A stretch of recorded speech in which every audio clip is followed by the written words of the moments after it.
हजरत अली उल मुर्तज़ा रज़ी अल्लाह तआला अन्हु की शान में गुस्ताखी हो जाए तो फिर ईमान ही नहीं बचता। हैरत की बात क्या, क्यों? इसलिए मैं जोर देकर आपको कह रहा हूं कि खुदा का वास्ता है, ये दो नंबर लोगों की बातों में मत उलझना और ये बात दिमाग में से नशीन कर लेना कि अगर आपने मुस्तफा पाक को राजी करना है तो आपको मौला मुर्तजा से मोहब्बत करनी पड़ेगी। जितनी ज्यादा इनकी मोहब्बत बढ़ती जाएगी मुस्तफा की मोहब्बत बढ़ती जाएगी।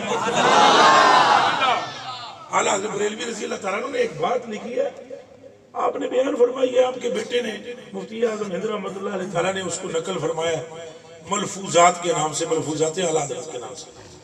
आला हज़रत बरेलवी रज़ी अल्लाह तआला ने फरमाते हैं कि कल क़यामत के दिन हुज़ूर अलैहिस्सलाम के हाथ में एक डंडा होगा जिसके ऊपर झंडा लगा हुआ होगा। उस झंडे को कहते हैं लिवाउल हम्द, लिवाउल हम्द, वो झंडा हुआ। अब अगर उस पर बहस करें तो बात बड़ी लंबी हो जाएगी।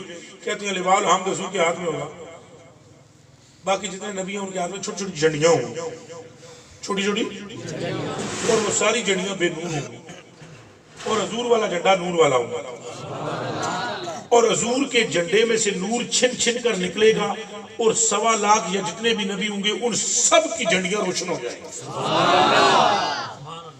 ये लिख कर आला हज़रत बरेलवी फरमाती हैं, फिर सरकार क्या करेंगे, वो झंडा मुबारक ना फरमाएंगे अली कहाँ है, फिर मौला अली लाए जाएगा। ये आला हज़रत बरेलवी फरमाते हैं कि फिर हज़रत अली आएंगे तो हजूर पाक वो झंडा हज़रत अली के हाथ में दे देंगे।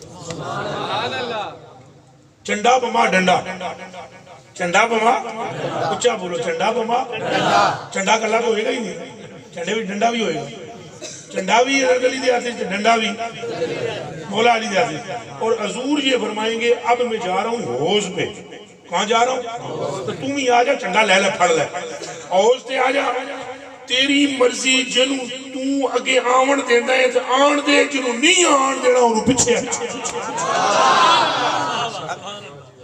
ये लिखने वाले मौला मुर्तजा की शान आला हज़रत बरेलवी रज़ी अल्लाह तआला अन्हु है। तो क्यों ना हम आज यहाँ दुनिया में मौला मुर्तजा का इश्क अपने अंदर पैदा कर लें ताकि कल क़यामत के दिन जब हौज़े कौसर की तरफ जाने लगे तो मौला मुर्तजा झंडे से इशारा करे, इधर आओ, और दुनिया में तू मौला मौला करता था, आज हम अपने हाथों से